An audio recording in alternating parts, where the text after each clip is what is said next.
En fait, comme j'essayais effectivement d'apprendre certaines notions au lecteur, en fait, quelque part, je voulais que le lecteur, en fait, il soit enrichi de ma culture. Mmh. Donc, ça, je trouve ça vraiment primordial, en fait. C'est parce que quand on manque en fait de savoir, de culture sur un média, il y a des choses qu'on ne va pas comprendre. On ne va pas comprendre les enjeux, on ne va pas comprendre comment ça marche vraiment. Et moi, j'essayais vraiment d'avoir, quand je le pouvais, quand j'avais le temps, d'avoir un aspect effectivement pédagogique et transmission de savoir. Et, et c'est vrai que parfois, en fait, il y a des journalistes qui ont voulu le faire et qui se sont un peu trompés, plantés sur certaines choses. Donc, par exemple, on peut donner des exemples, comme par exemple, il y a des termes comme clipping qui sont arrivés avec l'époque du jeu vidéo en 3D et qui ont été mal compris par certains journalistes. Et donc, après, c'est devenu. Quand ils l'ont transmis aux joueurs, ben, en fait, clairement, à chaque fois, il y a une sorte de téléphone arabe, voilà, où le terme va se déformer. Finalement, les gens vont mal le comprendre. Donc, c'est dommage. Parfois, je me dis, quand je travaillais dans la presse, je me disais, mais il faut faire un lexique, c'est pas possible, il faut expliquer les choses aux gens, sinon, c'est pas.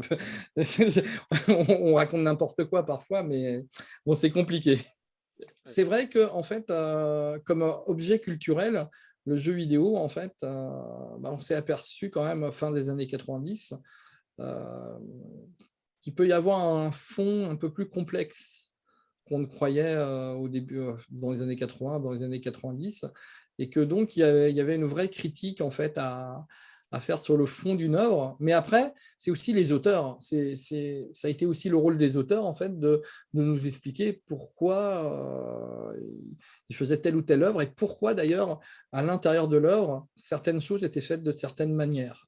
Et quand un auteur en fait nous expliquait ça, on se disait ah oui. Ok, d'accord. Donc, on peut avoir une interprétation beaucoup plus profonde en fait de vos choix dans le jeu et des choix qu'on propose aux joueurs. Ça, c'est arrivé vraiment fin des années 90. Par exemple, on prend un jeu comme Deus Ex. On sent que malgré le vernis gaming et liberté qu'on donne aux joueurs et tout ça, bah, en fait, il y a parfois, et moi je pense que c'est très important, ça a été les jeux où on a commencé, il y en a eu dans la période 8 bits, hein, je ne dis pas le contraire, hein, mais ils étaient beaucoup plus rares, mais dans la période 32 bits, il a commencé à y en avoir beaucoup plus. C'est des jeux où en fait, on a commencé à proposer en fait, des choix moraux aux joueurs, et ça, je pense que ça a commencé en fait à populariser l'idée que en fait le jeu vidéo c'est pas juste du divertissement. Voilà. Et ça c'est vrai que on avait une image quand même du jeu vidéo qui est très pam pam boum boum, action ou alors jeu de sport, jeu de voiture, voilà. Et en fait le jeu vidéo, en fait c'est assez drôle qu'on ait ces a priori et ces stéréotypes sur le jeu vidéo, bah, parce que je pense que tout est conditionné par les jeux vidéo qu'on a rencontrés ou qu'on a vus dans les pubs à la télé, voilà, surtout quand on ne pratique pas le média.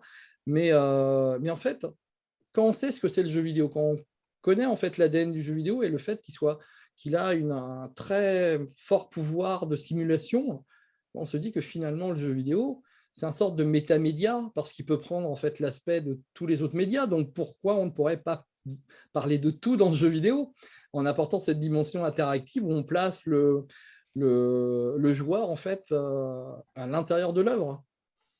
Voilà, donc en fait, le jeu vidéo, c'est un média qui est assez énorme, mais je pense qu'il y a une bonne moitié de la population qui n'a pas compris en fait son pouvoir et ses possibilités.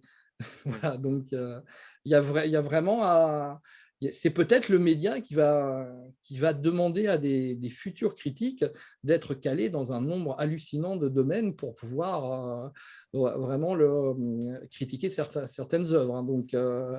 Donc voilà, c'est vrai que ça a beaucoup évolué, hein, quand on prend les premiers tests de Tilt, voilà, ce qui est devenu le jeu vidéo, c'est complètement hallucinant. C'est un peu vertigineux sur le coup, mais bon, Mmh.